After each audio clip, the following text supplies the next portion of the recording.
ओम नमो भगवते वासुदेवाय। ओम नमो ओम नमो भगवते भगवते वासुदेवाय। वासुदेवाय। ओम नमो भगवते वासुदेवाय। ओम नमो ओम नमो भगवते भगवते वासुदेवाय। वासुदेवाय। ओम नमो भगवते वासुदेवाय।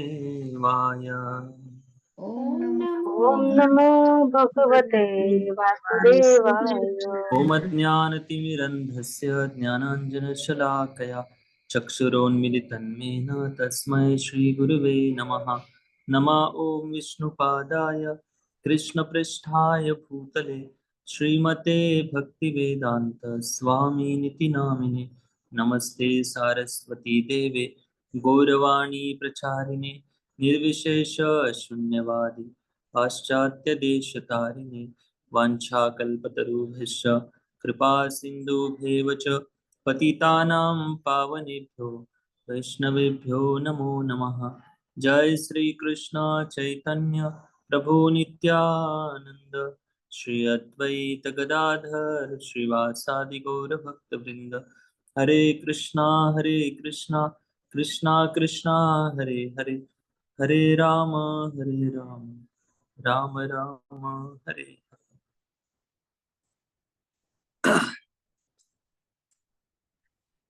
हरे कृष्णा, सभी भक्तों का स्वागत है आज के ऑनलाइन श्रीमद् भागवतम क्लास में।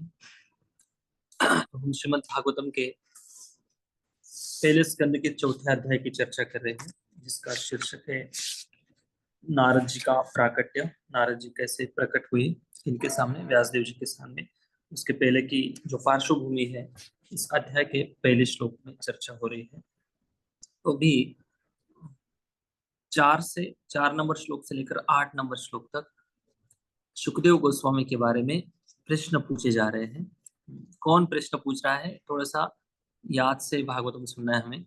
कौन किसको प्रश्न पूछ रहा है, ये डिस्कशन हमेशा याद रखना है।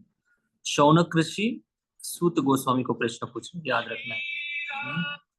शौनक ऋषि सूत गोस्वामी को प्रश्न पूछ रहे हैं।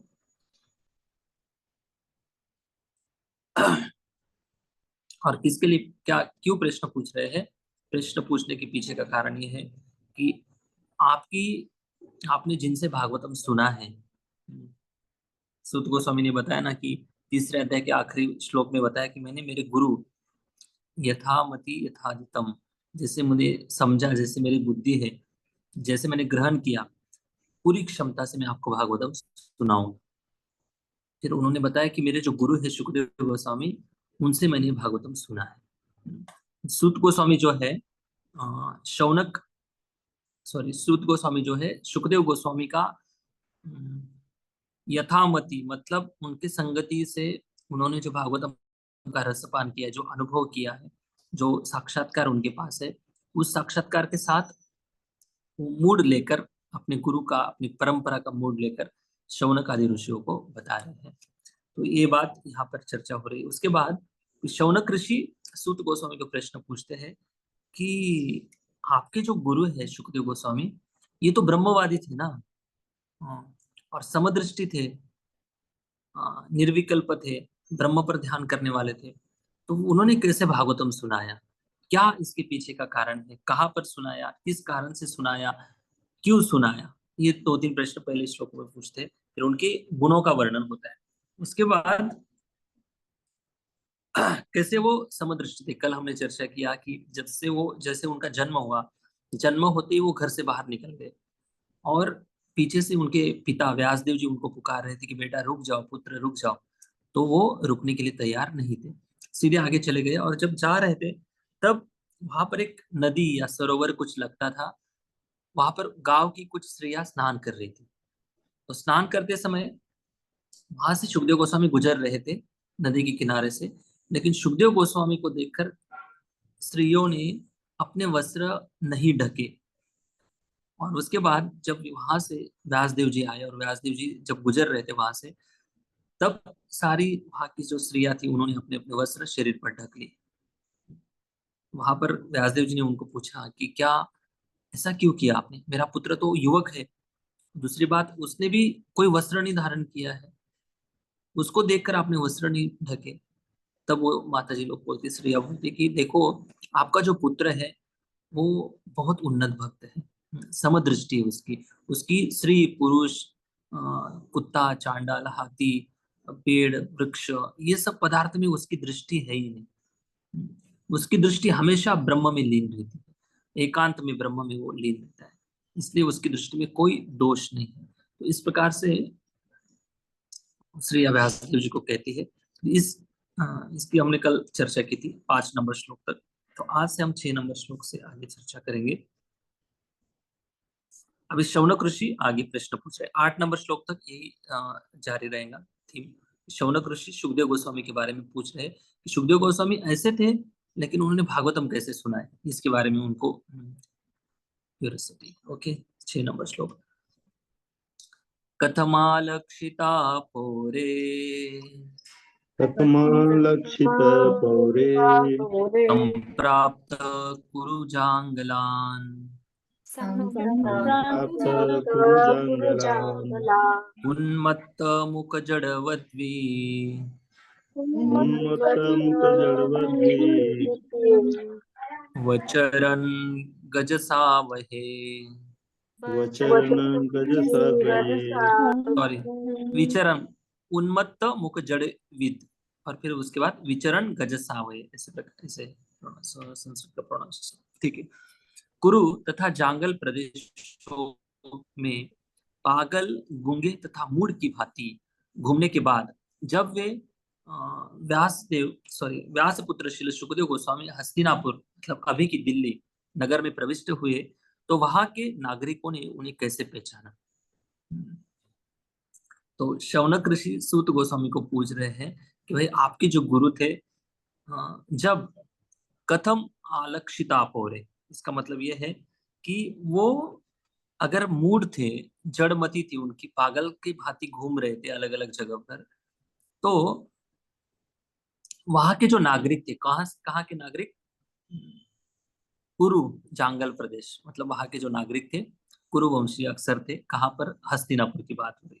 संप्राप्त कथम आलक्षिता, इसका अर्थ यह है कि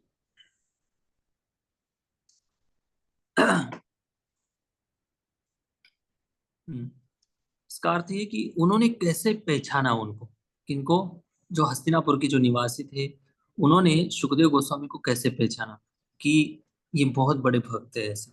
हालांकि दिख तो कैसे रहते हो, उन्मत्त मतलब एकदम पागल जैसे, और गूंगा व्यक्ति जिस प्रकार से होता है वैसे, और जड़ जड़मती के समान, और ऐसे विचरण कर रहे थे।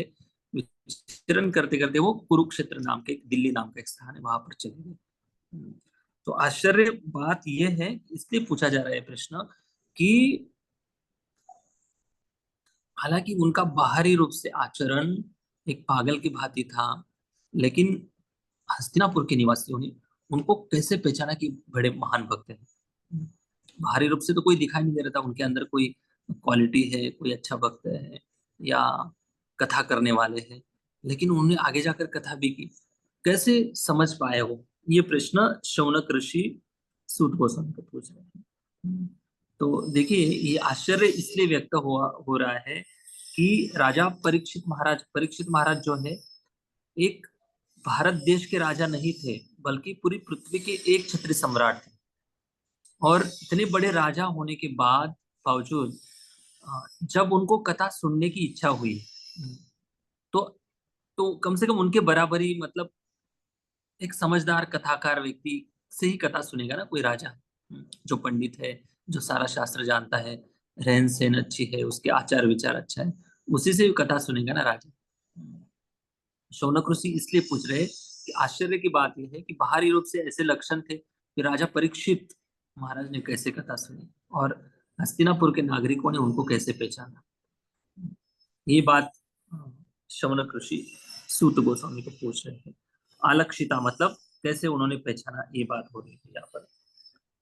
हाँ, वहां पर राजा के पास देखिए, अभी कोई अपने भारत देश का प्रधानमंत्री अगर उनको कोई कथा सुननी है तो कोई साधारण व्यक्ति से कथा सुनेंगे वो, बड़ा अच्छा व्यक्ति दिखने में, कम से कम अच्छे कपड़े पहने हैं, तिलक लगाए हैं और उसके बाल भी अच्छे से उसने संवार के रखे, अच्छा दिखाई दे रहा है, कथाकार दिखाई दे रहा है, अच्छे कुछ रोचक ढंग से कथा करता है, कुछ तो क्वालिटी देखेंगे ना राजा, तब तो उसको इनवाइट करेंगे अपने राज्य में।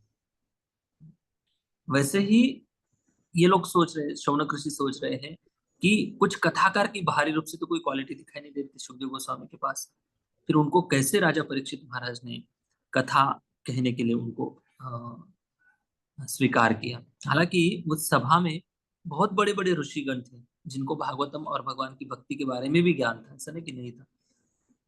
लेकिन सुखदेव गोस्वामी जैसे उस सभा में आते हैं तो सारे ऋषि मुनि खड़े हो जाते हैं। तो बात यह है कि बाहरी रूप से किसी को पहचानना मतलब एक परीक्षा के समान होता है।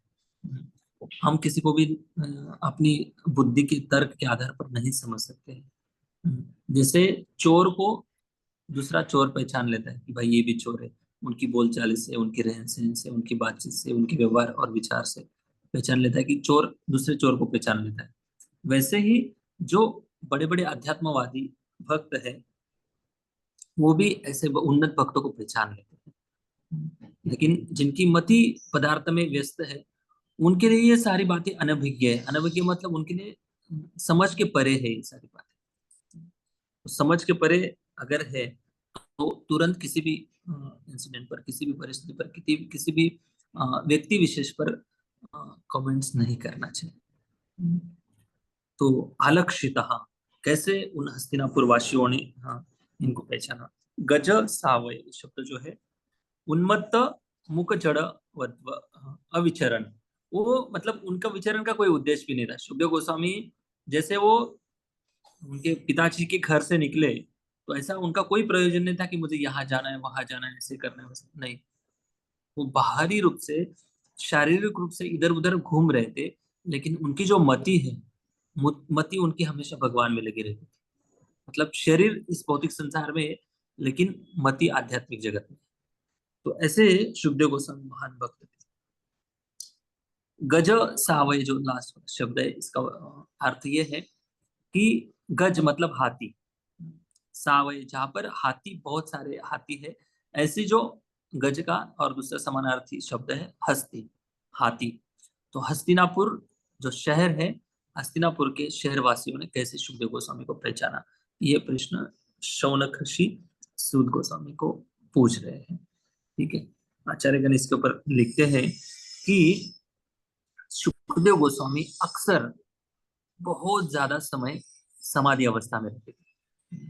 समाधि अवस्था का अर्थ यह है कि केवल ध्यान लगा लिया, एक जगह पर बैठ गया, किसी को समाधि कहते हैं ऐसा बिल्कुल नहीं।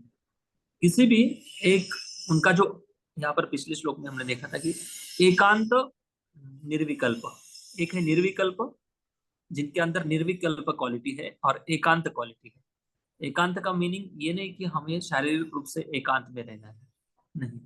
हमारा उनका जो उद्देश्य था सुखदेव गोस्वामी का एक अंत, उनका एक ही उद्देश्य था ब्रह्म, और वो ब्रह्म तक, अंत उनका ब्रह्म तक की ध्यान में वो लगे रहते थे।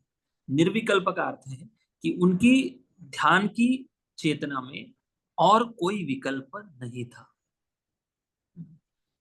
इसको कहते हैं ध्यान की अवस्था। और आगे जाकर यही ध्यान की अवस्था, अगर उनके पास कोई विकल्प नहीं है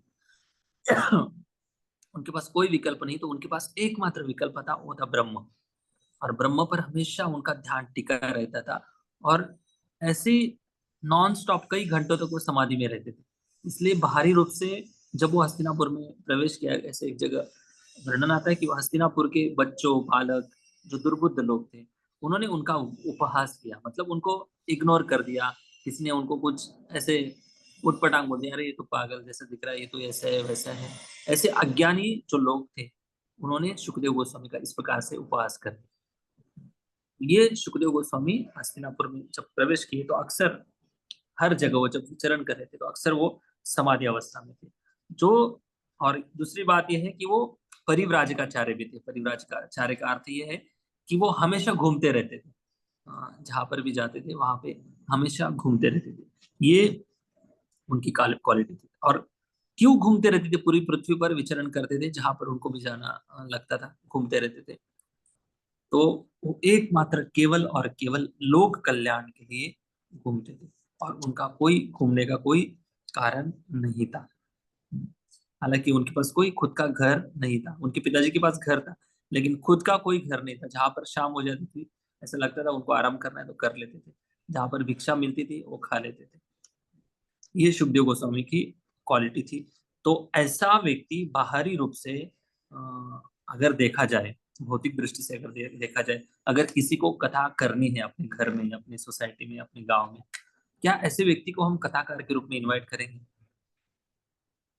नहीं करेंगे भाई। हाँ। तो शौनक ऋषि सूत गोस्वामी को यही पूछ रहे हैं कि बाहरी रूप से उन्मत्त थे, मूड थे और जड़वत थे। जड़वत मतलब जड़ नहीं थे, याद रखना। हाँ। उन्मत्तवत मतलब इसके उन्मत्त व्यक्ति के समान थे, पागल जैसे थे, लेकिन पागल नहीं थे। ये बात है, सुखदेव गोस्वामी पागल नहीं थे। तो ऐसे व्यक्ति को राजा परीक्षित महाराज ने कैसे चुना कथाकार के रूप में? राजा तो बहुत बड़े विख्यात राजा थे, और ऐसा भी है कि वो ऐसे घूमने की उनको आदत थी, एक जगह पर रहते नहीं थे। तो ऐसा व्यक्ति 7 दिन तक एक ही जगह पर बैठकर कथा कैसे कर सकता है? ये भी आश्चर्य की बात है। तो इस आश्चर्य के कारण शौनक ऋषि सूत गोस्वामी को बड़े उत्साह पूर्वक और जिज्ञासा पूर्वक, आदर पूर्वक प्रश्न पूछ रहे थे।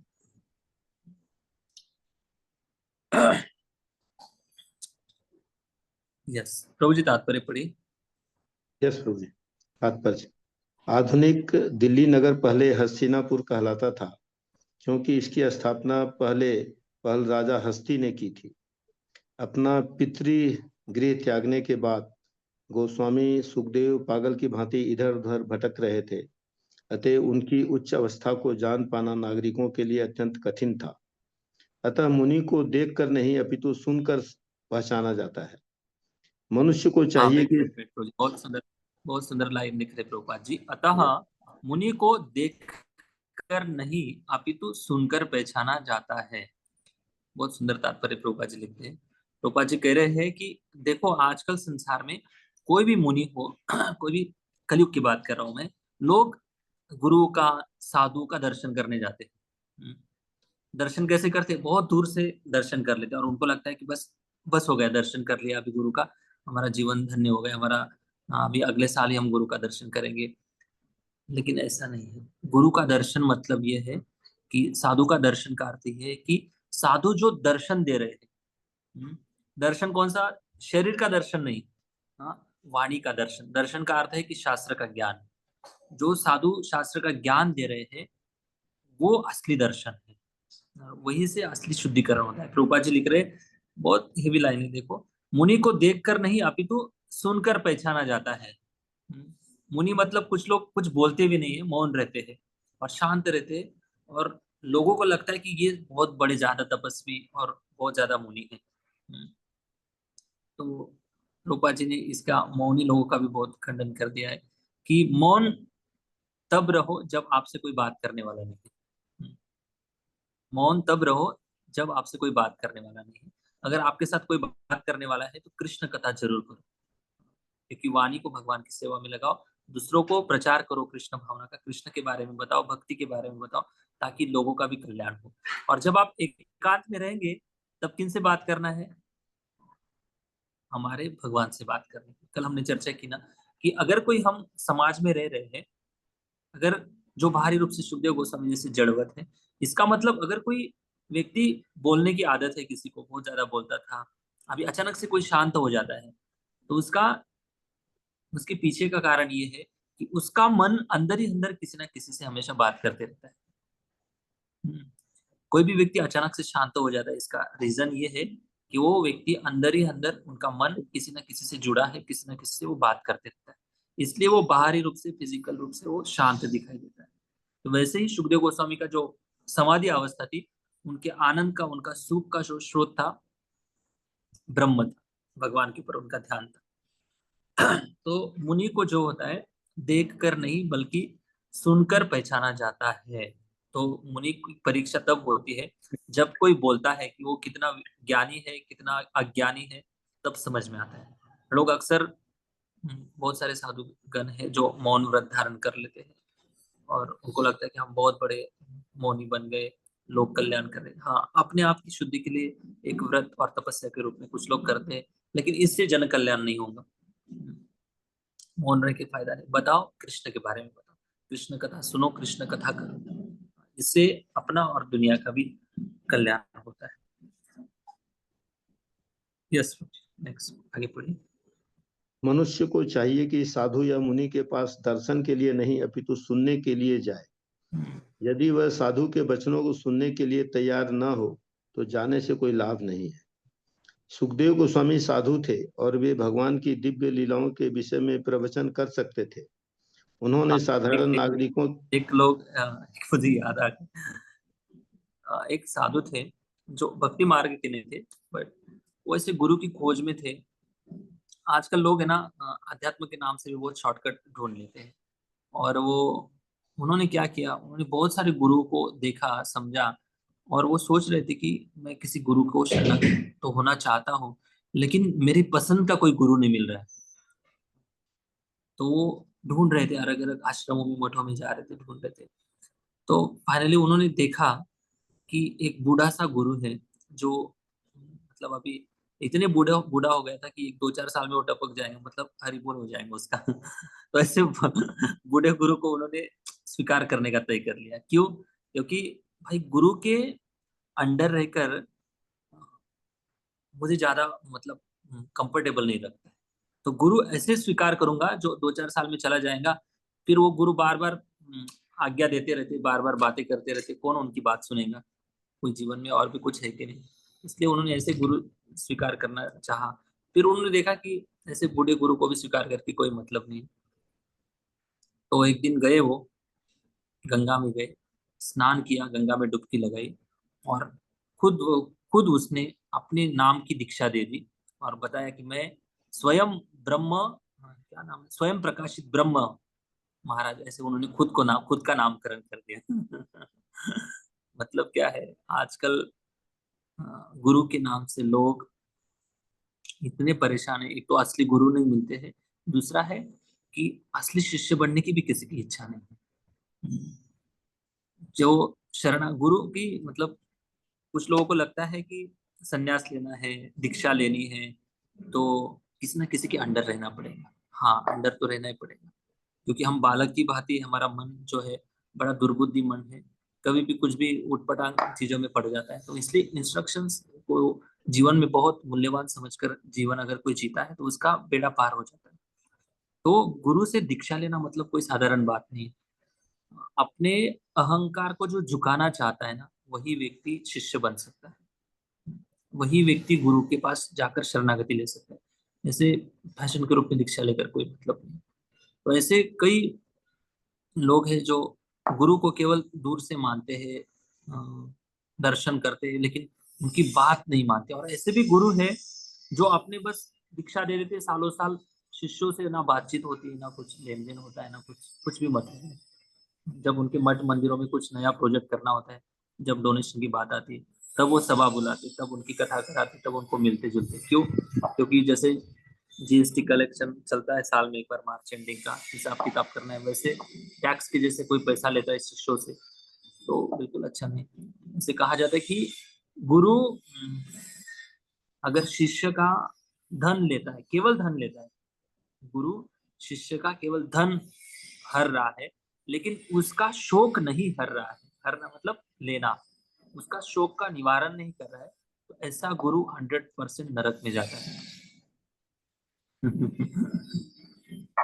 बहुत ही गुरु बनना इतना आसान नहीं। गुरु बनना मतलब उस व्यक्ति की पूरी पूरी जिम्मेदारी लेना, उसकी पूरी रिस्पॉन्सिबिलिटी लेना। और कब तक रिस्पॉन्सिबिलिटी लेना? जब तक ये हाथ और दूसरा हाथ जैसे एक दूसरे को मिलते हैं ना, जैसे गुरु और भगवान, सॉरी, बद्ध जीव और भगवान का जब तक मिलन नहीं होता है, तब तक रिस्पॉन्सिबिलिटी गुरु लेते हैं। जन्म जन्मांतर गुरु हमेशा उस शिष्य को भौतिक दुनिया से निकालने के लिए अलग अलग माध्यम बनाते हैं, अलग अलग प्रयास करते हैं। तो इस प्रकार से गुरु की महिमा है। लेकिन कलयुग इतना भयानक है कि लोगों को असली गुरु की पहचान भी नहीं पता है, किसी को भी किसी की भी शरण में चले जाते हैं, और केवल दर्शन मात्र से लगता है कि हमारी भी दीक्षा हो गई, हमने भी गुरु का कृपा प्राप्त कर ली। नहीं, असली दर्शन का मतलब यह है कि गुरु की वाणी को सुनना, और केवल सुनना नहीं बल्कि उसको धीरे धीरे उस पथ पर आगे बढ़ने के लिए प्रयास भी करना होता है। Yes, continue.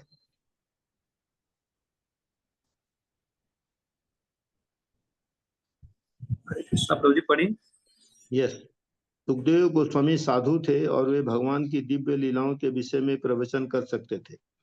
उन्होंने साधारण नागरिकों की सनकों को संतुष्ट नहीं किया। जब उन्होंने भागवत पर प्रवचन किया तब लोग उन्हें पहचान पाए।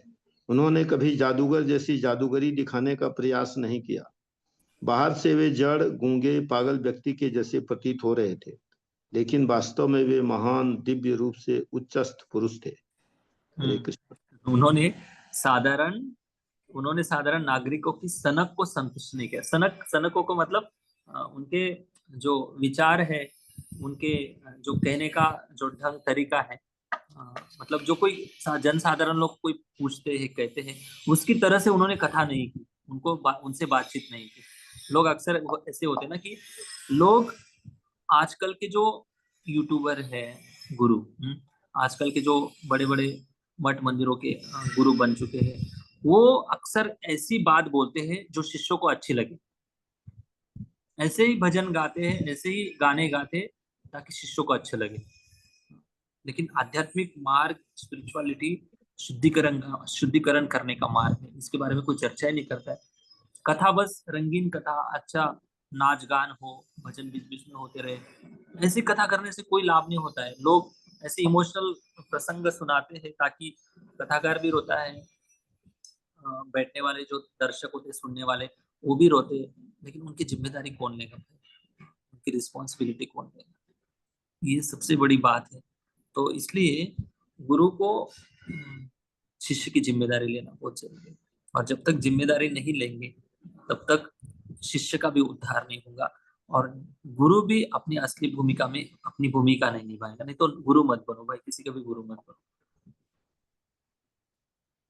ये बात यहाँ पर बता रहे श्रील प्रभुपाद जी। और हमेशा कृष्ण कथा के बारे में जब उनको समय मिला, सुखदेव गोस्वामी को, हालांकि वो बहुत बड़े चमत्कारी थे, लेकिन उन्होंने कभी जादू नहीं दिखाई, जादू कभी नहीं दिखाई, लोगों को अपने तरफ आकर्षित नहीं कराया। गुरु हमेशा जीवों को, शिष्यों को भगवान की तरफ आकर्षित कराता है। अपना गुणगान की बजाय भगवान का सबसे ज्यादा गुणगान करता है, ताकि सारे जीव भगवान की सुंदरता के प्रति, भगवान के नाम के प्रति आकर्षित हो।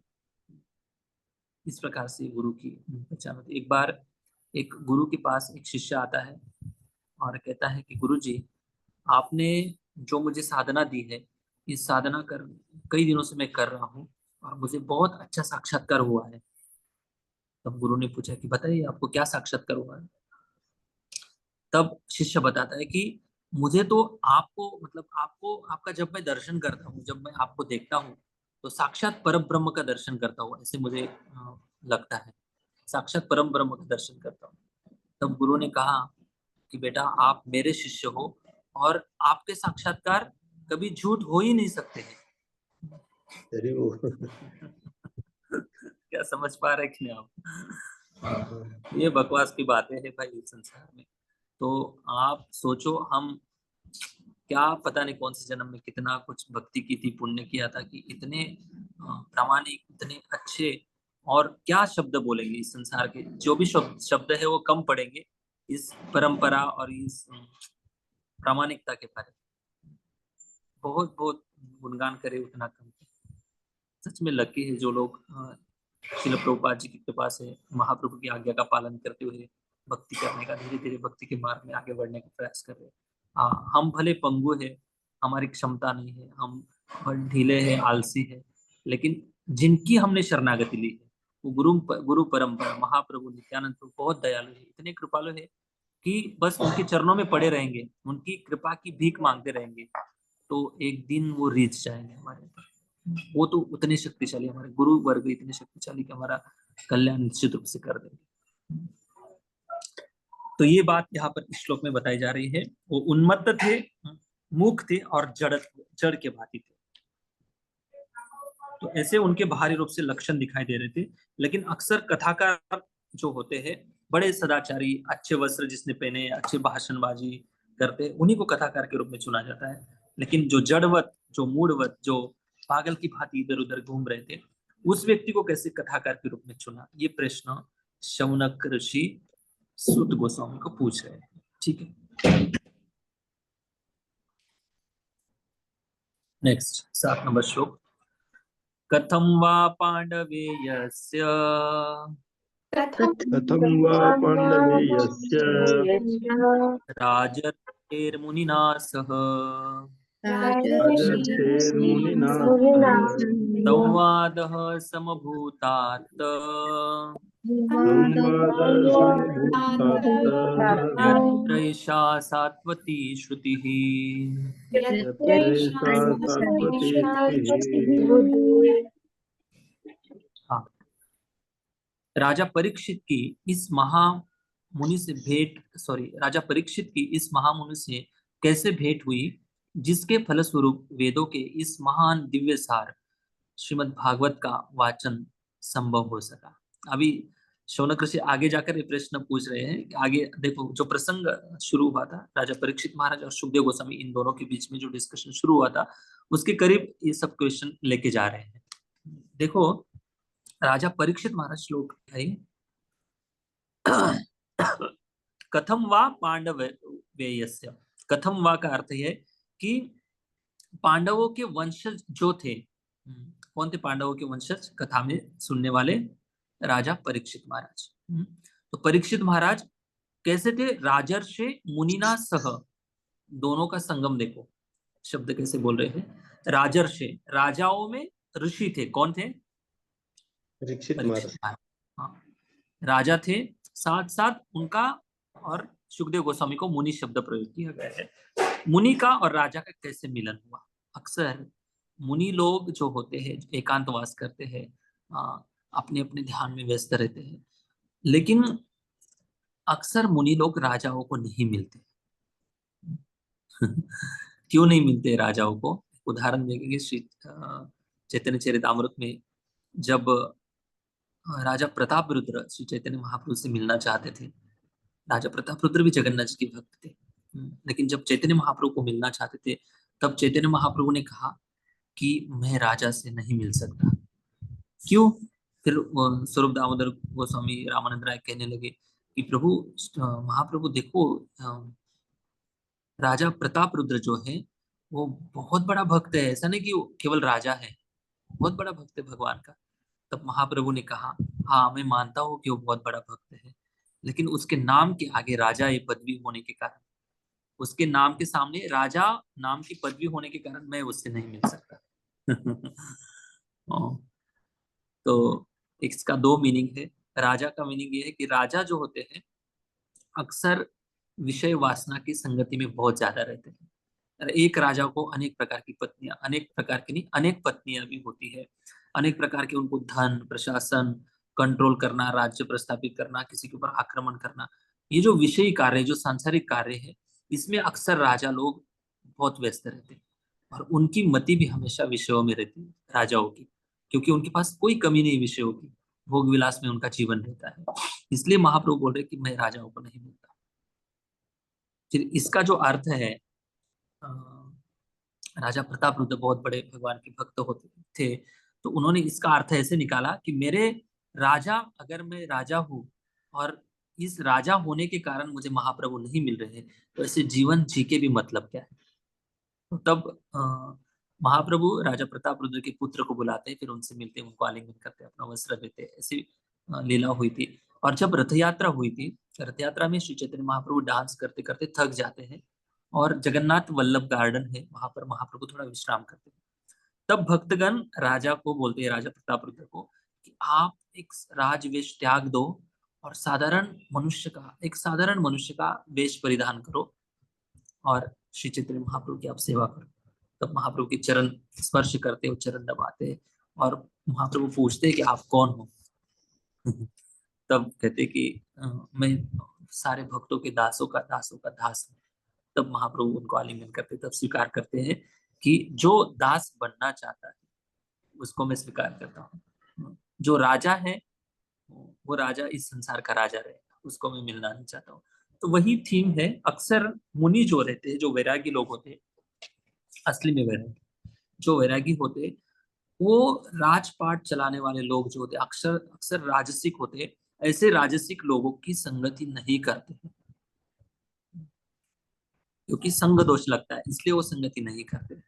इसलिए मुनि, एक तो मुनि थे जो जड़वत थे, वैरागी थे, पूरी तरह से सांसारिक चीजों में उनकी कोई रुचि नहीं थी, उनकी समदृष्टि थी। ऐसे मुनि एक राजसिक व्यवहार में लगे हुए राजा को कैसे मिले?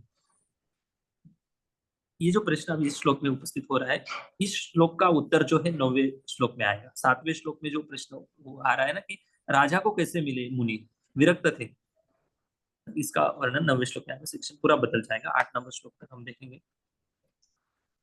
प्रथम वा पांडवेयस्य राजर्षि मुनिना सह संवाद, दोनों के बीच में राजर्षि और मुनि सह दोनों का एक साथ आकर जो संवाद हुआ, संवाद हुआ, वर्ड टू वर्ड ट्रांसलेशन दिखाइए माता जी। Thank you. हाँ, सह साथ आकर जो संवाद वार्ता हुई, समभूत मतलब होना, हे तात, तात तात शब्द प्रयोग किया गया यहाँ पर। कौन किसको तात बोल रहा है? शौनक ऋषि सूत गोस्वामी का तात बोल रहे हैं। तात का मीनिंग है कि हे प्रिय। हाँ, देखिए, हाँ, ये ऐसे शब्द भागवत में कई बार आते हैं जो बहुत हृदय द्रवित हो जाता है। तब किसी को हम बेटा कहते हैं, बहुत प्यारा लगता है, बहुत अच्छा लगता है कोई, तो उसको हम बड़े अच्छे अच्छे शब्दों में बोलते हैं, है ना। तो वैसे ही यहाँ पर शौनक ऋषि सूत गोस्वामी को तात बोल रहे हैं। तात का अर्थ ये है कि ये प्रिय। हाँ, तो कृष्ण कथा जहाँ पर होती है ना, और कृष्ण कथा सुनने के बाद, कृष्ण कथा श्रवण करने के बाद स्वाभाविक रूप से हृदय से जो कृतज्ञता प्रकट होती है, हाँ, उस कृतज्ञता के कारण ऐसे शब्द बाहर आते हैं। कभी पिछले कुछ श्लोक में हमने देखा था कि सूत सूत ऐसे 2 बार कह दिया था उन्होंने, शौनक ऋषि ने। तब से अभी तक 8 नंबर श्लोक तक वो अभी प्रश्न पूछे जा रहे, पूछे जा रहे, पूछे जा रहे, और प्रश्न पूछते पूछते उनका जो मूड है, बड़ी खुशी का मूड है, प्रसन्नता का है, साथ साथ आदर बुद्धि का भी मूड है। एक के बाद एक प्रश्न पूछे जा रहे हैं। तो अभी उनको तात कह रहे हैं कि आप मुझे बहुत प्रिय लगते हो। क्यों? क्योंकि आप हमें सबसे मूल्यवान गिफ्ट देने जा रहे हो, वो है भगवान की कथा, जिससे हमारा और आने वाला जो कलयुग है, इन कलयुग के जीवों का सबका कल्याण होने वाला है। तो वो बहुत खुश होकर सुत गोस्वामी को तात बोल रहे हैं कि आप मुझे बहुत अच्छे लग रहे हो, आप बहुत प्रिय हो मुझे। तो ये कृष्ण कथा का फायदा है। अगर कोई व्यक्ति, अगर हमें किसी को प्रिय बनना है या प्रिय बनाना है, तो बीच में कृष्ण लेके और कृष्ण लोगों को कृष्ण के बारे में बताओ। हाँ, उनको अभी कृष्ण कथा एक विष के समान लगेंगी, क्योंकि अच्छी नहीं लगती कृष्ण कथा। माया जगत की कथा अच्छी लगती है, लेकिन कृष्ण कथा अच्छी नहीं लगती है। लेकिन जब वो कुछ दिनों के बाद उसको साक्षात्कार हो जाएगा, उस व्यक्ति को साक्षात्कार मतलब बहुत बड़ा साक्षात्कार नहीं, बल्कि भक्ति करना यही जीवन का एकमात्र उद्देश्य है।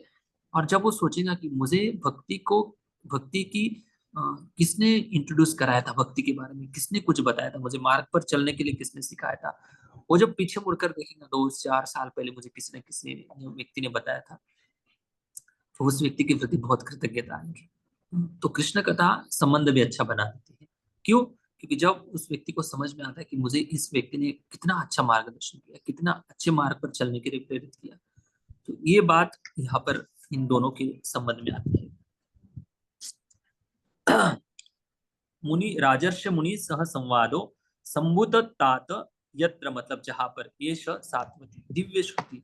ये जो श्रुति का जो सार है, पुराणम ब्रह्म संहितम, भागवतम जो ग्रंथ है, ये कोई वेदों का, वेदों के अंदर का भाग नहीं, बल्कि वेदों के श्रुति का एक सार है। पुराणम ब्रह्म संहितम, ऐसे भागवतम को इन दोनों ने एक दूसरे के बीच में चर्चा की। तात्पर्य बहुत छोटा है, पढ़िए प्रभु जी। तात्पर्य, श्रीमद् भागवत को यहाँ पर वेदों का सार कहा गया है। यह काल्पनिक कहानी नहीं है, जैसा कि गैर जिम्मेदार लोग प्रायः कहते रहते हैं। इसे सुख संहिता अर्थात परम मुक्त मुनि सुखदेव गोस्वामी द्वारा कहा गया वैदिक स्तोत्र भी कहते हैं। हरे कृष्ण। श्रीमद् भागवतम, यह जो कहानी है, काल्पनिक कहानी नहीं है। कुछ लोग कहते हैं ना काल्पनिक कहानी है, भागवतम के शास्त्रों की सारी कथाएं काल्पनिक है। काल्पनिक एक्चुअली ये कथा, ये वास्तविकता है। और जो काल्पनिक बोलता है कि ये सारी कथा काल्पनिक है, एक्चुअली वास्तविक रूप से उनका ही जीवन काल्पनिक ड्रामा के समान चल रहा है। स्वप्न के समान उनका जीवन चल रहा है। उनको पता ही नहीं कि हमारा जीवन भी एक कल्पना चल रही है, हमारा जीवन भी एक भ्रम में चल रहा है। वास्तविक सारे लोग इस निद्रा में पड़े हैं, जिस निद्रा से निकालने वाला कोई तो जागृत व्यक्ति चाहिए। जो जगे है वो भी सोए हैं, और वो जो सोए हैं वो भी तो सोए हैं। उनकी चेतना पूरी तरह से ढकी है। ओके, अभी एक प्रश्न ये उठता है,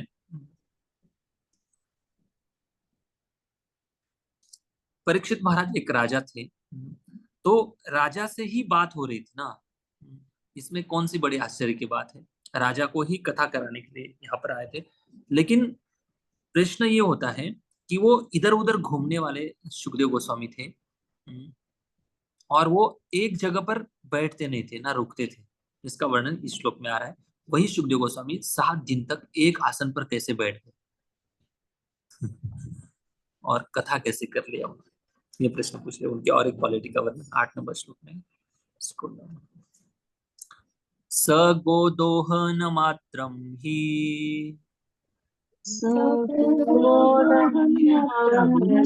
गृहेषु गृहमेधिना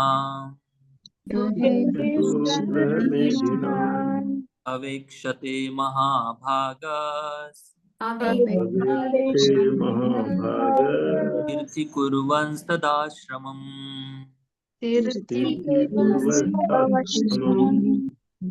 बहुत सुंदर श्लोक है। स गो दोहन मात्रम ही, जो सुखदेव गोस्वामी एक जगह पर रुकते नहीं थे। फिर कितने समय रुकते थे वो एक जगह पर? ज्यादा से ज्यादा, बहुत ज्यादा से ज्यादा गो दोहन मात्रम ही। इनके घर पे, किसी के भी अगर घर पे जाते थे भिक्षाटन करने, कुछ भी करने जाते थे, कुछ भी करने मतलब ऐसे ही घूमते नहीं थे, केवल भिक्षा मांगने के लिए जाते थे, तो वहां पर वो कितना समय रुकते थे? स गो दोहन मात्रम। गो दोहन मतलब गाय का दूध निकालने के लिए जितना समय लगता है उतना ही समय वो किसी गृहस्थ के घर रुकते थे। बताइए, किसी को पता है कि गाय का दूध निकालने के लिए कितना समय लगता है? किसने गाय का दूध निकाला है? दूध पिया जरूर होगा। पैकेट का दूध पीने वाले लोग हम कलयुग के। गाय को पता नहीं किसने देखा है नहीं, गाय का दूध निकाला है कि नहीं पता नहीं। हमने तो निकाला है गाय का दूध। अच्छा, सरला माता जी ने गाय का दूध भी निकाला है। Okay, very good. कितना टाइम लगता है बताइए दूध निकालने के लिए? प्रभु जी, गाय पे डिपेंड करता है, मतलब 10-15 मिनट कम से कम उतना लगता हाँ, है। Very good. 10-15 मिनट, ज्यादा से ज्यादा 20 मिनट बहुत हो गए। हाँ। जैसे कहा जाता है कि गाय का दूध निकालने के लिए कितना समय लगता है। अभी संस्कृत इतनी सुंदर भाषा है ना, संस्कृत का जो इम्पैक्ट है ना हमारी लैंग्वेज पे भी आता है। देखो,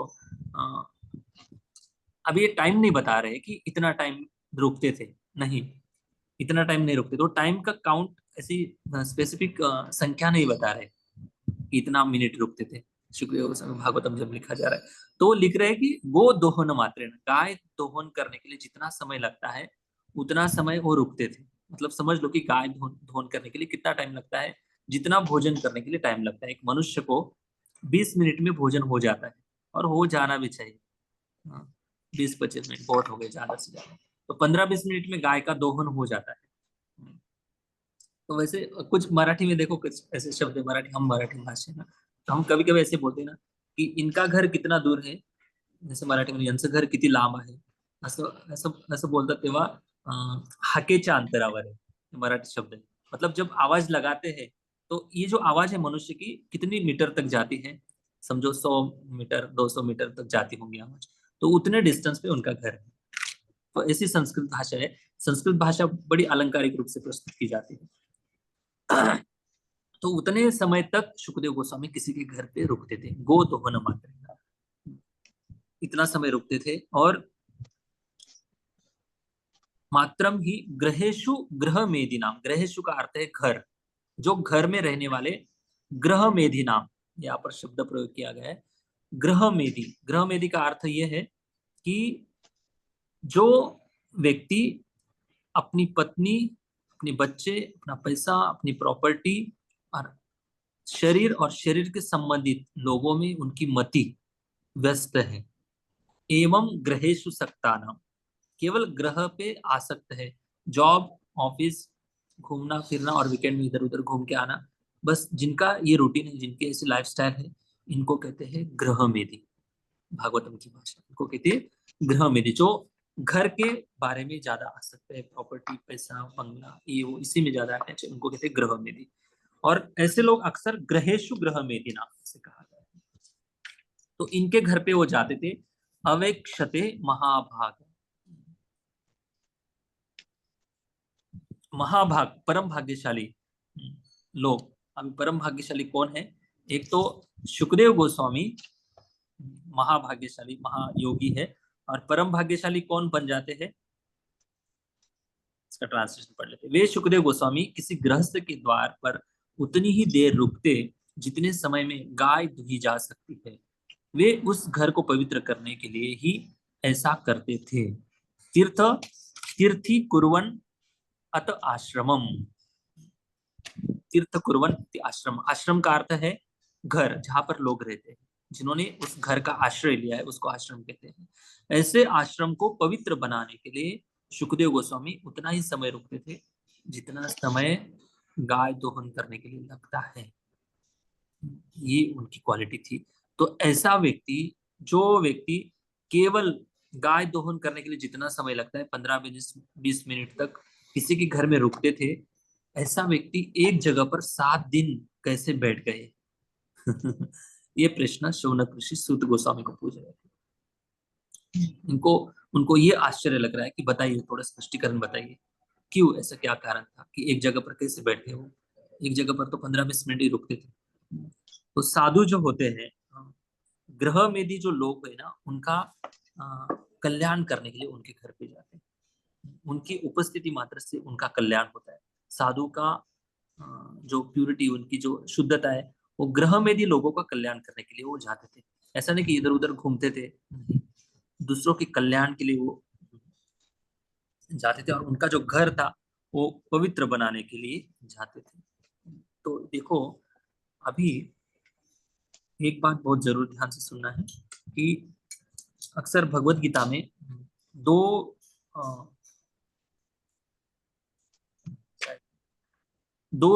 योगी का वर्णन आता है। योगी मतलब किसी भी मार्ग के जो पथिक है, जो अपना आत्म कल्याण, अध्यात्म की प्रैक्टिस करने वाले, चाहे वो योगी हो, ज्ञान मार्गी हो, भक्त मार्गी हो, या किसी भी मार्ग का हो, इसमें हमेशा 2 लोग पाए जाते हैं। एक तो है जिसने उस मार्ग के अंदर उसने परिपूर्णता प्राप्त कर ली है, उसको कहते हैं योगारूढ़ अवस्था। और जो उस मार्ग पर चलने वाला है, चल रहा है धीरे धीरे, उसको कहते हैं योगा रुरुक्षा अवस्था। तो इसमें दोनों लोग पाए जाते हैं। तो साधु जो होते हैं हमेशा अक्सर किसी के घर नहीं जाते। 10 बार बुलाते तो 1 बार जाते हैं, अक्सर नहीं भी जाते। तो जाते भी है तो दुनिया का, उन लोगों का कल्याण करने के लिए जाते हैं। तो रूपा जी कई जगह पर लिखते हैं कि अगर कोई साधु ब्रह्मचारी हो, अगर किसी के घर जाता है तो उस गृहस्थ को देखकर क्या लगना चाहिए? गृहस्थ को लगकर, घर देखकर ऐसा लगना चाहिए कि देखो उनके घर पे कितनी अच्छी सुविधा है, कितना अच्छा सोफा है, कितना अच्छा टीवी है, कितनी अच्छी फैसिलिटी है, कितना अच्छा एसी है। ये अगर कोई देखकर आकर्षित हो रहा है तो उसने कभी भी किसी के भी घर नहीं जाना चाहिए, बिल्कुल नहीं जाना चाहिए। जिनकी ऐसी मनस्थिति है कि कोई गृहस्थ अपने सुख सुविधा में जी रहा है, और उस गृहस्थ की सुख सुविधा को देखकर अगर कोई विरक्त व्यक्ति उस सुख सुविधा के प्रति आकर्षित हो रहा है तो उसने बिल्कुल किसी के घर नहीं जाना चाहिए। हाँ, तो उसको, उस गृहस्थ की स्थिति को देखकर हमें उनको भगवान को जोड़ने की जो मानसिकता है, और दया भी आनी चाहिए कि कैसे इनका कल्याण, क्या इनको मैं दूं। और दूसरी बात, गृहस्थों के घर केवल डोनेशन लेने के लिए नहीं जाना चाहिए। उस डोनेशन का अगर सही उपयोग करने की बुद्धि हमारे पास नहीं है तो किसी का भी डोनेशन को टच भी नहीं करना चाहिए। बहुत रिस्की है आध्यात्मवादी लोगों के लिए, सभी के लिए। ऐसा नहीं कि उस धन का अगर हम सही सही मायने में भगवान की सेवा में लगा रहे, तो वो देने वाले का भी कल्याण होगा और जो सेवा में लगा रहे हैं उनका भी कल्याण होगा। तो केवल डोनेशन के लिए शिष्य बनाना, केवल डोनेशन के लिए बहुत भीड़ जमाना, लोगों को ये करना, ये इससे कोई मतलब नहीं। संसार की सुख सुविधा तो मिल जाएंगे, लेकिन आध्यात्मिक प्रैक्टिस, आध्यात्मिक उन्नति रुक जाएंगे भाई। जिसके लिए हमने इतना सारा प्रयास किया, इतना सब कुछ छोड़ा है, छोटी मोटी चीजों के लिए क्या इतना प्रयास ये करना है। वो तो भगवान चाहे तो आपको ब्रह्मलोक दे सकते हैं, इंद्रलोक दे सकते हैं। ये भगवान की वाणी पर हमारा भरोसा होना चाहिए, अगर चाहे तो, अगर आपकी इच्छा भी हो तो। लेकिन किसी भी गृहस्थ की सुख सुविधा को देखकर एक विरक्त व्यक्ति कभी आकर्षित नहीं होना चाहिए। अगर हमारी अपरिपक्व अवस्था है तो ऐसे अपरिपक्व अवस्था का जो साधक है उसने कभी भी किसी के भी घर नहीं जाना चाहिए। ये स्पष्ट रूप से प्रभुपाद जी कई जगह पर लिखते भी है ऐसा। तो इसलिए धन जो होता है, धन एक बोझ के समान। धन को अगर सही मात्रा में भगवान की सेवा में लगाने की स्किल नहीं, बुद्धि नहीं है, तो वो धन जो है ना एक बहुत बहुत हेवी बन जाता है, बहुत हेवी बन जाता है। जैसे कोई बोझा है और उसको तैरना है, तो व्यक्ति अगर उसके अंदर बुद्धि है, अच्छा स्किल है उसके पास, वही तैर के जा सकता है। नहीं तो फिर वही धन बोझा के रूप में बढ़ के वो डुबा देता है धन। इसलिए महाभारत में बहुत वर्णन आता है कि भाई धन जो होता है, एक ब्राह्मण जब किसी धन को स्वीकार करता है तो एक मिट्टी के ढेले के समान होता है। तो मिट्टी का ढेला जैसे पानी में डालते हैं और उस पानी में डालने की वजह से वो उसका अस्तित्व मिट्टी में परिवर्तित हो जाता है, जल में परिवर्तित हो जाता है, जल जैसा हो जाता है। तो वैसे ही ब्राह्मण की जो प्यूरिटी है वो दिन पर दिन खत्म हो जाती है। इसलिए किसी के भी घर का खाना, किसी के भी घर का दान लेना, बिना मतलब का दान, बिना मतलब का, हाँ, उस दान के बजाय उस गृहस्थों को एक विरक्त व्यक्ति ने ऐसी दिव्य चीज देनी चाहिए जो धन से खरीदी नहीं जा सकती। धन से तो संसार की सारी वस्तु खरीद सकता है व्यक्ति, खरीद सकता है कि नहीं, सब खरीद सकता है। लेकिन आध्यात्मिक शांति, आध्यात्मिक रुचि, नाम की रुचि, ये जो रियलाइजेशन उन गृहस्थों के साथ शेयर करो ताकि उनको भी उस रुचि के प्रति जागरूकता हो, वो भी आगे बढ़े, उनका भी कल्याण हो। ये बहुमूल्य जो चीज है, जो दिव्य चीज है, जो इस संसार के धन से खरीदी नहीं जा सकती, वो चीजें साधु ने देनी चाहिए। तो ऐसे महान सुखदेव गोस्वामी थे, वो इतना ही टाइम किसी के भी घर रुकते थे जितना गाय धोने के लिए टाइम लगता है। तो इसका मतलब ये है कि जहाँ पर हमारा आध्यात्मिक विषय नहीं है, भौतिक टाइम पास करने के लिए साधु किसी के भी घर नहीं जाना चाहिए। और किसी धनी व्यक्ति के पीछे धन मांगने के लिए भी ऐसे लालच जैसा नहीं होना चाहिए। कोई जरूरी नहीं धन दे रहे मतलब क्या हमारे ऊपर उपकार थोड़ी ना कर रहे हैं। आप धन इसलिए दे रहे हो ताकि आपका कल्याण हो। हमारे एक महाराज जी से प्रश्न पूछा किसने कि आप तो बड़े विरक्त जैसा भाषण करते हो, बताइए आपने जो आज स्वेटर पहना है, ये स्वेटर तो हम जैसे गृहस्थों ने ही दिया है ना।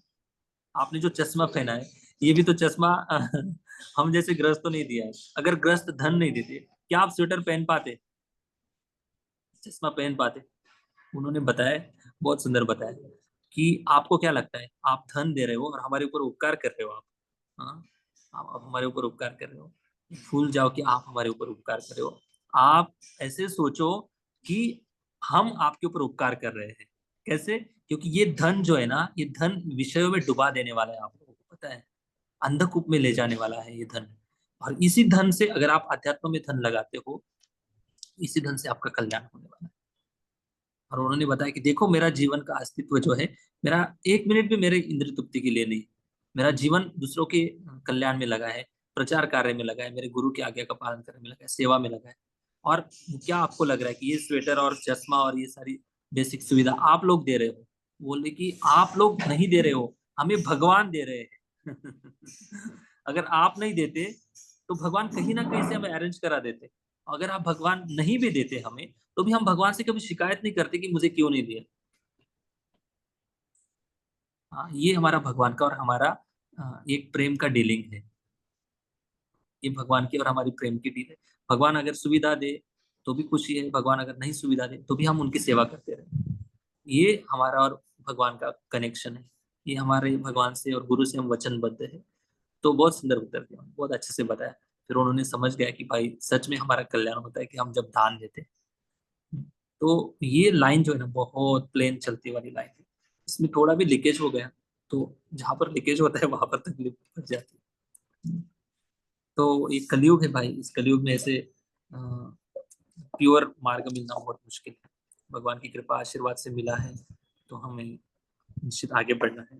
ये तात्पर्य बहुत सुंदर लिखते हैं प्रभुपाद जी, बड़ी प्रभु जी। यस प्रभु जी।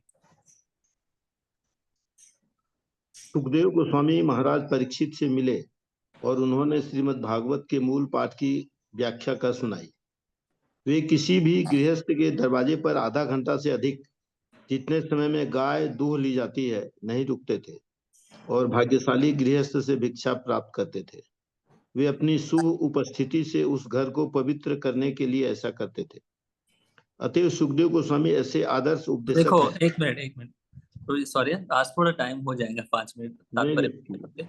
हाँ श्लोक दिखाइए, मैं थोड़ा सा एक्सप्रेशन लेना रहेगा। पहले लाइन में बता रहे हैं ग्रहेशु ग्रहे मेदिना। हाँ, ग्रहेशु ग्रहे मेदिना, ग्रह मेदी व्यक्ति घर में पूरा आसक्त है। हाँ, अगर उसके जीवन में अवक्षते महाभाग, अगर सुखदेव गोस्वामी जैसे मुनि अगर उनके जीवन में प्रवेश नहीं करते तो उनका घर भाग्यशाली या उनका जीवन भाग्यशाली नहीं बनता। ये बात है, देखो तात्पर्य में प्रभुपाद जी लिख रहे हैं, भाग्यशाली। हाँ हाँ, नहीं रुकते और भाग्यशाली गृहस्थ से भिक्षा प्राप्त करते थे।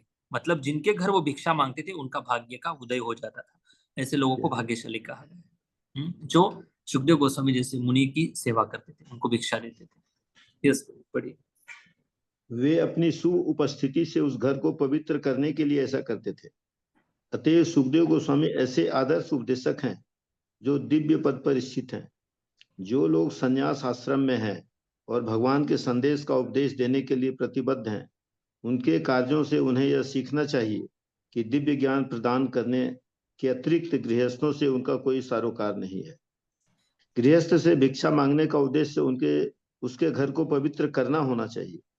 जिस मनुष्य ने संन्यास ग्रहण कर लिया है, उनको चाहिए कि वह गृहस्थ की सांसारिक संपन्नता से आकर्षित होकर सांसारिक मनुष्यों का गुलाम न बन जाए। जो मनुष्य संन्यास आश्रम ग्रहण कर चुकता है, इसके लिए ऐसा करना विषपान तथा आत्महत्या से भी अधिक घातक है। ओके, किसी का गुलाम नहीं बनना चाहिए किसी का नौकर नहीं बनना चाहिए। हम भगवान के नौकर है। अगर आप हमारी लाइन में आना चाहते तो हरि बोल, आपसे मित्रता है। अगर आप नहीं आना चाहते तो आप दंडवत प्रणाम आपको। लेकिन किसी के गुलाम नहीं बनना है। गुलाम तो भगवान के, हम नौकर तो भगवान के हैं। ये बात श्री प्रभुपाद जी तात्पर्य में लिख रहे हैं। आज यहाँ पर हम रुकेंगे। कल से 9 से 12 तक राजा परीक्षित महाराज उनके जन्म कार्य और वैराग्य के बारे में बताएंगे। क्यों ऐसा बताना जा रहे हैं, क्यों उनके बारे में बताना भी शुरू हो रहा है। सुखदेव गोस्वामी के बारे में तो पूछ लिया उन्होंने, फिर राजा परीक्षित के बारे में बताएंगे। क्यों बताएंगे इसका मैं कल लिंक बताऊंगा कल की क्लास में। बाकी यहाँ पर रुकेंगे। हमें कोई प्रश्न है किसी का? हरे कृष्ण प्रभु जी, दंडवत प्रणाम। हाँ प्रभु जी, आपने कहा ना सुखदेव जी बहुत ज्यादा समाधि में रहते थे। एकांत और निर्विकल्प, तो एकांत का थोड़ा और बताएंगे? अच्छा, एकांत का अर्थ है कि दो अर्थ है। एकांत में मतलब जनसाधारण में वो ज्यादा मिक्स नहीं होते थे। जो भौतिकवादी जो लोग हैं इनमें ज्यादा मिक्स नहीं होते, इसका अर्थ ये कि एकांत है। दूसरा है उनके जो ध्यान की अवस्था थी, उनका अंत जो था ब्रह्म था, ब्रह्म के आगे उनका अंत नहीं था। उसका अर्थ भी एक एकांत है। ठीक है, ब्रह्म के आगे क्या? सॉरी, ब्रह्म नहीं के समझी। आगे, ब्रह्म के आगे भगवान की भक्ति है, भगवान का धाम है एक्चुअली। हाँ बताऊंगा मैं आगे, कल पूरा अच्छे विस्तारित एक्सप्लेनेशन दूंगा इनके बारे में। हाँ, और कोई प्रश्न है? एकांत में हम कैसे ब्रह्म फिर भगवान का साक्षात्कार फिर कैसे कथा हुई, इसके बारे में कल मैं और अच्छे से बताऊंगा। यस, पूछिए। हरे कृष्ण प्रभु जी, दंडवत प्रणाम। प्रभु जी, जैसे आपने कहा कि कोई भी ऐसे ही अपने आप को साधु कभी कभी मान लेता है, खुद को अपना साधु या मुनि बना लेता है। प्रभु जी, अगर हम भक्ति सिद्धांत सरस्वती ठाकुर प्रभुपाद के जीवन में अगर देखेंगे तो ऐसे सुना है और पढ़ा भी है कि उन्होंने संन्यास दीक्षा खुद को खुद ही दे दी थी अपने गुरु महाराज के फोटो के आगे।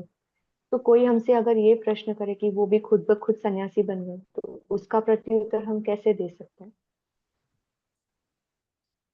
देखो, किसी भी चीज को बस एक इंसिडेंट से या इस एक ही एंगल से अगर हम देखेंगे तो हमें पूरा ज्ञान नहीं होगा।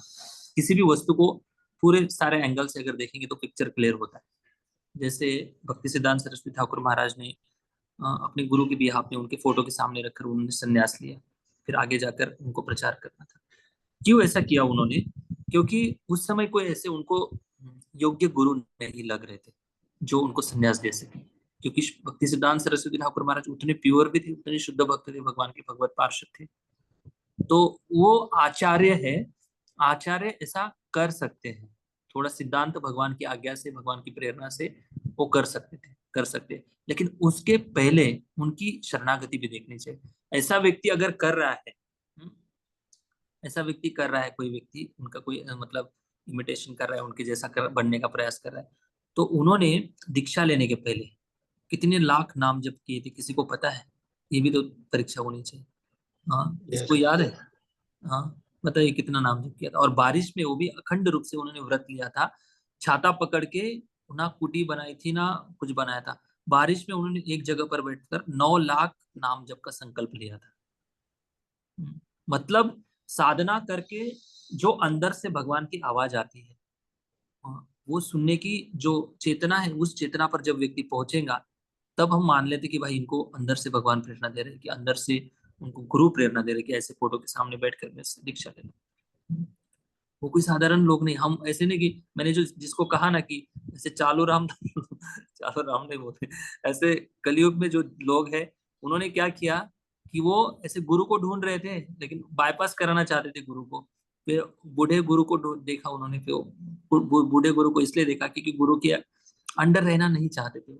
बस अपना फैशन तो लगाना चाहते कि अमुक गुरु है मेरे, ऐसे गुरु है, लेकिन उन्होंने खुद अपने नामकरण कर लिया। ऐसे जो लोग हैं इनका पास्ट और फ्यूचर भी दोनों भी देखना चाहिए, तब जाकर हम उनको आचार्य या अधिकृत गुरु के रूप में स्वीकार कर सकते हैं। ठीक है ना? उनका जीवन भी देखना चाहिए। भक्ति सिद्धांत सरस्वती ठाकुर महाराज बचपन से, जब उनके पिताजी ने, वो आम का स्टोरी पता है ना? हाँ, तो Yes, ऐसे ऐसे व्रतस्थ जीवन भी चाहिए। बचपन से जब वो 7 साल के कुछ थे, पूरी भगवत गीता कंठस्थ थी। उन्होंने सारे इनको हराया था, मायावती को, ब्राह्मणों को, सबको हराकर वैष्णव सिद्धांत प्रस्तावित किया था। इतने बड़े विद्वान थे। ये सारे लक्षणों से भी दिखाई देता है कि हाँ, ऐसे व्यक्ति अगर ऐसा करता है तो हम मानते हैं कि उनके हृदय से भगवान ने उनको जरूर प्रेरणा दी होगी। और आगे जाकर भी उन्होंने कैसे कृष्ण भावना का प्रचार किया, कैसे बड़े बड़े मंदिर बनाए, कई जगह पर उन्होंने कृष्ण भावना का प्रचार किया, कई ग्रंथ लिखे। ये भी उनके कार्य अगर देखेंगे तो हमें समझ में आता है कि ये आचार्य हैं और ये आचार्य ऐसे कर सकते हैं, जनसाधारण लोग नहीं कर सकते। thank you, okay, Prabhuji. Thank you Prabhu ji, thank you. Okay, Hari बोल। और कोई प्रश्न? यहाँ पर रुकेंगे हम। ग्रंथराज श्रीमद् भागवत महापुराण की जय श्री जय।